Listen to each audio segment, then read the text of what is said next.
എന്താ വരുൺ? മാഡം, എന്റെ ഫോണ് ഇവിടെ എവിടെ വെച്ച് മറന്നുപോയി.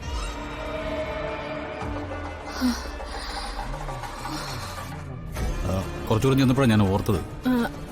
എവിടെയാ വെച്ച്?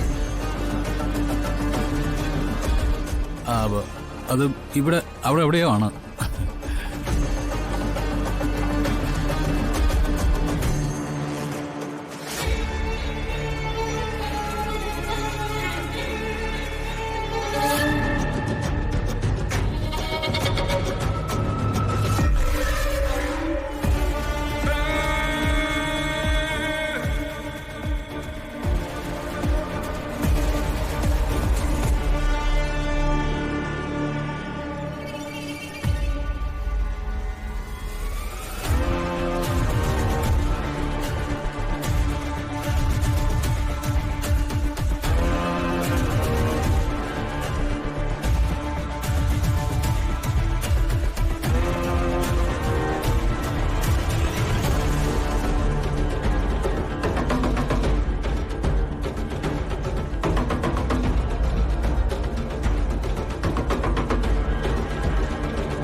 കിട്ടി.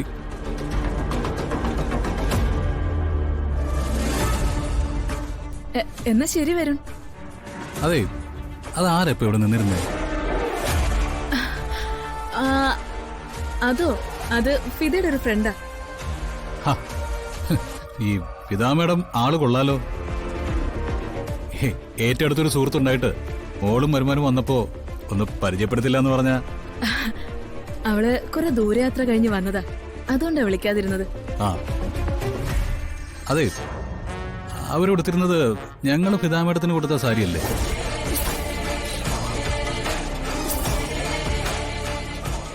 ഫിദ മേഡം അവർക്കത് കൊടുത്തോ?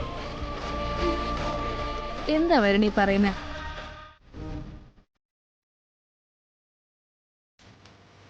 എന്ത് കാര്യമൊന്നും മനസ്സിലായില്ല. എന്തായാലും അമ്മ ബഹളം വെച്ചില്ലല്ലോ, അത് തന്നെ ഒരു ആശ്വാസം. ബഹളം വയ്ക്കാതിരിക്കുന്നതും മാനസിക രോഗത്തിന്റെ മറ്റൊരു ഘട്ടമാണെന്ന് അമ്മയെ കാണിച്ച ഡോക്ടർ പറഞ്ഞിരുന്നു. ചില ആളുകൾ മൗനത്തിലേക്ക് പോയാൽ പിന്നെ തിരിച്ചു കിട്ടാനും പ്രയാസമാണത്രേ. അങ്ങനെയാണെങ്കിൽ അമ്മയെ വീണ്ടും ഒന്ന് ഡോക്ടറെ അടുത്ത് കൊണ്ടുപോയാല്? കൊണ്ടുപോകണം.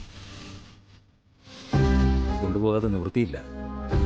അല്ലെങ്കിൽ മിണ്ടാതിരുന്ന് ഒട്ടും മിണ്ടാത്തൊരവസ്ഥ വന്നാലോ?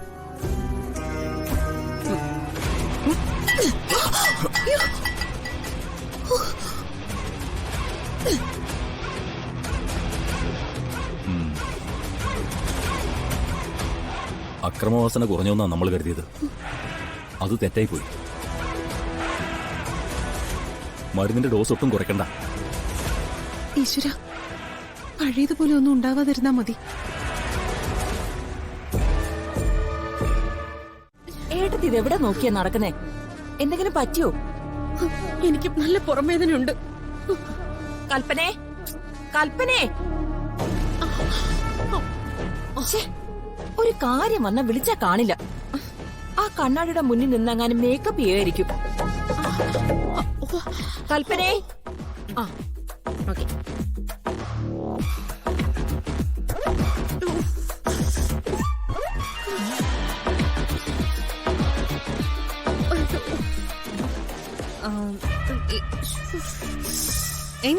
എന്താ ചെറിയമ്മ? നീ ഇവിടെ നടക്കുന്ന കാര്യങ്ങൾ വല്ലതും അറിഞ്ഞോ? ഏട്ടത്തിന്റെ സ്റ്റെപ്പിന്ന് വീണു, വയ്യാണ്ടിരിക്കുവാ. അയ്യോ അമ്മേ, എന്താ ചെമ്മേ? കൈക്കെന്തെങ്കിലും പറ്റിയോ?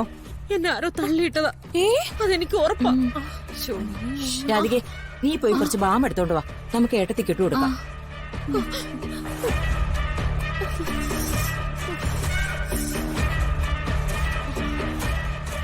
ഏട്ടത്തി, തള്ളിയിട്ടെന്നുള്ളത് തോന്നലാണോ അതോ?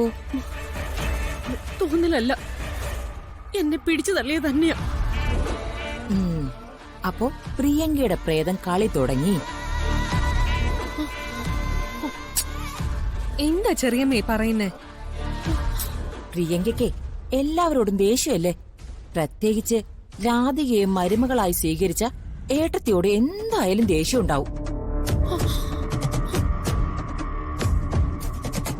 ഇത് ചെയ്തത് ആരാന്ന് അന്വേഷിക്കുകയേ വേണ്ട.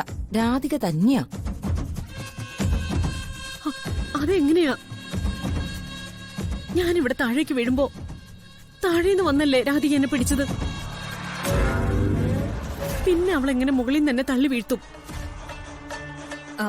അമ്മേ, പ്രേതങ്ങള് എവിടെ നിന്നാ വരിക, എവിടെ വെച്ചാ തള്ളി വീഴ്ത്താന്നൊക്കെ നമുക്ക് വല്ല നിശ്ചയമുണ്ടോ? എന്തായാലും അമ്മ സ്റ്റെയർ കേസ് ഇറങ്ങുമ്പോ ഇവിടെ വേറെ ആരും ഉണ്ടായിരുന്നില്ലല്ലോ. ഏട്ടത്തി, ദുരാത്മാക്കള് ഒരേ സമയത്ത് 2 സ്ഥലത്തോ 3 സ്ഥലത്തോ ഒക്കെ പ്രത്യക്ഷപ്പെടും. രാധിക മനസ്സറിഞ്ഞുകൊണ്ട് ചെയ്യുന്ന കാര്യങ്ങളൊന്നുമല്ല ഇത്. പ്രിയങ്ക അവളെ കൊണ്ട് ചെയ്യിക്കുന്നതാ. അവള് ലക്ഷ്യം വച്ചിരിക്കുന്നതേ ഏട്ടത്തിയെ തന്നെയാ.